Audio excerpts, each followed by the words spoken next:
আসসালামু আলাইকুম। আজকে আমরা দেখব কিভাবে আপনি সেলস অর্ডারে এগেইনস্টে ডেলিভারি চালান করবেন। তো শুরুতেই হচ্ছে আমরা ভাউচারে চলে যাচ্ছি। ভাউচার থেকে হচ্ছে সেলসের এরোতে ক্লিক করছি। এখান থেকে ডেলিভারি নোট আমরা সিলেক্ট করে নিব। দেন হচ্ছে ডেলিভারি নোটের ভাউচার নাম্বার দিয়ে ভাউচার ডেট দিয়ে দিব। দেন হচ্ছে পার্টি অ্যাকাউন্ট সিলেক্ট করব। এখানে হচ্ছে পার্টি আমরা লাস্ট টাইম হচ্ছে অর্ডার নিয়েছিলাম কাস্টমার 1 থেকে। তো আমরা যাকে ডেলিভারি করব সেই কাস্টমারকে সিলেক্ট করে নিব। দেন হচ্ছে তার যতগুলো অর্ডার আছে সবগুলো অর্ডার অটোমেটিক শো করবে।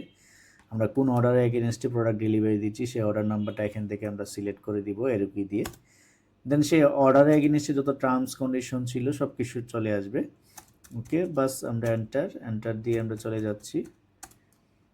ওকে, তাহলে সেই অর্ডারে এগেইনস্টে ছিল হচ্ছে আপনার ডাই কেক ছিল 120 কেজি ছিল। সাপোজ এই মুহূর্তে আমি 120 কেজি ডেলিভারি দিতে পারছি না, আমার প্রোডাক্টের কোয়ান্টিটি স্বল্পতার কারণে। আমি সাপোজ হচ্ছে ওনাকে আমরা 95 কেজি ডেলিভারি দিচ্ছি, বা বাকিটা আমরা হচ্ছে পরের শিফটে আমরা ডেলিভারি করব। তো আমরা 95 সিলেক্ট করে দিলাম। ওকে, এন্টার। আমরা এখানে কোয়ান্টিটিটা একটু লেস করে দিলাম, যেহেতু আমরা হচ্ছে রিপোর্ট দেখতে পারি যে আসলে কত কোয়ান্টিটি অর্ডার ছিল, কত আমরা ডেলিভারি দিয়েছি। দেন এটার ভেরিয়েন্স বা হচ্ছে পেন্ডিং কোয়ান্টিটি কত আছে সেটা যাতে আমরা দেখতে পারি, এই জন্য আমরা কোয়ান্টিটি একটু লেস করে দিলাম। এন্টার দিয়ে আমরা সেভ দিয়ে দিব। তো এইভাবে হচ্ছে আপনি ডেলিভারি চালান বা ডেলিভারি নোট এন্ট্রি করবেন। তো পরবর্তীতে আমরা দেখব হচ্ছে সেই ডেলিভারি নোটের এগেইনস্টে কিভাবে আপনি সেলস ইনভয়েস জেনারেট করবেন।